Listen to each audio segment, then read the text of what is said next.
Hello പ്രിയപ്പെട്ടവരെ, പ്രശസ്ത സംവിധായകൻ രഞ്ജിത്തിൻ്റെ സംവിധാനത്തിൽ മമ്മൂട്ടിയെ ഉൾപ്പെടുത്തി പുതിയ ചിത്രം ഒരുങ്ങുന്നുവെന്ന് റിപ്പോർട്ടുകൾ. ചിത്രം രചിക്കുന്നത് ഉദയകൃഷ്ണ ആയിരിക്കുമെന്നാണ് വാർത്തകൾ.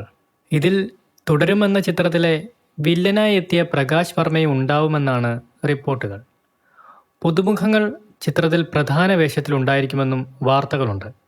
രഞ്ജിത്ത് മമ്മൂട്ടി കൂട്ടുകെട്ടിൽ മുൻപ് പുറത്തിറങ്ങിയ ഒരു പ്രശസ്ത കഥാപാത്രത്തിൻ്റെ രണ്ടാം വരവായിരിക്കും ഈ ചിത്രത്തിലെ അദ്ദേഹത്തിൻ്റെ വേഷമെന്നും വാർത്തകളുണ്ട്. അത് ബ്ലാക്ക് എന്ന സിനിമയിലെ മമ്മൂട്ടി കഥാപാത്രമായ ഷൺമുഖനായിരിക്കുമെന്നാണ് റിപ്പോർട്ടുകൾ. പ്രകാശ് വർമ്മയും മമ്മൂട്ടിയും കൂടി ഈ ചിത്രത്തിലെത്തുമ്പോൾ അതിൽ വമ്പൻ പ്രകടനങ്ങൾ തന്നെ ഇരുവരുടെയും ഭാഗത്തു നിന്നും ഉണ്ടാവുമെന്നത് തീർച്ചയാണ്. എന്തായാലും ഈ ചിത്രത്തിൻ്റെ കൂടുതൽ അപ്ഡേറ്റിനായി കാത്തിരിക്കുകയാണ് ആരാധകർ ഇപ്പോൾ. ദിലീപ് സത്യൻ അന്തിക്കാട് കോംബോയിലെത്തുന്ന പുതിയ ചിത്രത്തിൽ തമിഴ് നടനായ പ്രദീപ് രംഗനാഥനും ഒരു പ്രധാന വേഷത്തിലെത്തിയേക്കുമെന്ന് റിപ്പോർട്ടുകൾ.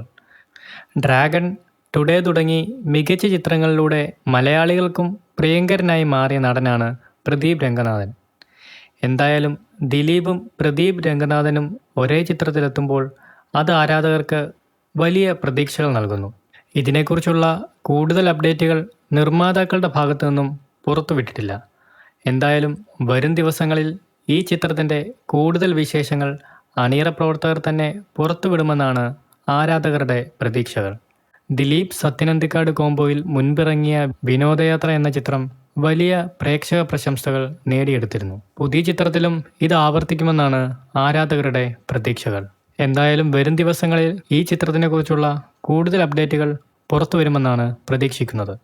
വീഡിയോ ഇഷ്ടമായാൽ ഉറപ്പായി ലൈക്ക് ചെയ്യുക, സബ്സ്ക്രൈബ് ചെയ്യുക. കൂടുതൽ സിനിമാ കായിക വിശേഷങ്ങൾക്കായി നമ്മുടെ ചാനൽ ഫോളോ ചെയ്യുക. താങ്ക്